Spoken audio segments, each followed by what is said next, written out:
Have you ever given a presentation, worked on every detail, written out the entire script, and made sure that every slide was perfect, only to have someone come up to you after the presentation and ask you a question about something that you've obviously already shared? Nobody likes feeling like other people weren't listening to us.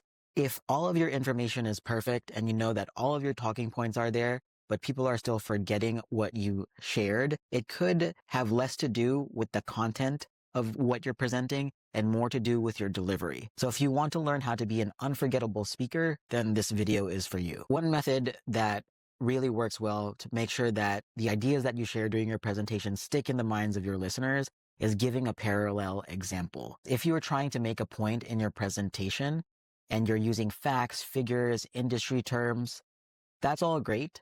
But if you really want the idea to stick in the minds of your audience, you want to give a relatable, personal, everyday example of what your point is going to achieve for the audience. Executive leaders always tell me, hey, we have all of the data, but people aren't listening. Yeah, because data can be boring to a lot of people. So for example, if you're trying to convince your audience that a partnership or investment is a good idea, sure, you can tell them that it's a good idea and you can present them with facts and figures. But if you were to provide a parallel example, so for example, a competitor who didn't invest in a similar partnership and the negative outcome that they experience, then you've introduced an idea into the minds of your listeners about why your point is actually something that they should take seriously. You're introducing a consequence, and people don't like to lose out on things. So if you can find an example that's similar to the point that you're making, but the outcome of whatever player you're using in your example is negative, then you want to highlight that. And you want to highlight how your plan is going to do the opposite and actually bring value to your audience and your team. The other tip to make sure that your presentation is unforgettable is to have some catchy, repeatable phrase. Sometimes this can be a sentence that you just dropped in the middle of your presentation.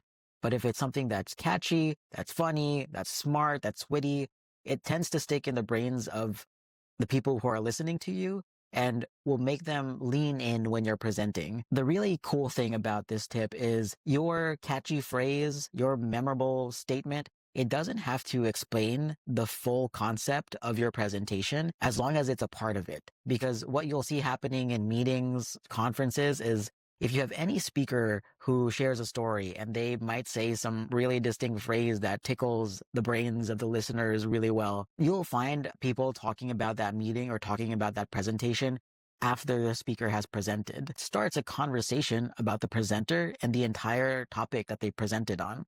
So what you have is something that's not only unforgettable, it's something that creates conversation and network effects with the people who might not even be in the room. And once you have created that wave of a discussion, then you're in a really great place because you have people's attention and you've also found a way into their memory. My third tip is you always want to communicate a clear goal and expectation. So if you're giving a presentation or if you're speaking during a meeting, you always want to constantly remind everyone, what is it that you are going for? What is your ideal version of an outcome? And as long as you keep on guiding people's minds towards your ideal outcome and reminding them over and over and over again, what is the purpose of us being here today? When you lead with a bigger vision, you create momentum and you generate excitement. And the more of that you have, the more it's sure that your presentation is going to be unforgettable in the minds of your listeners. So let me know if you've ever been in a situation where your message didn't quite land. How did you handle it? What did you do? I'm curious. Maybe you can use some of these tips the next time you give a presentation. Until next time, everyone, I hope this was helpful. Take care, and I'll see you in the next video.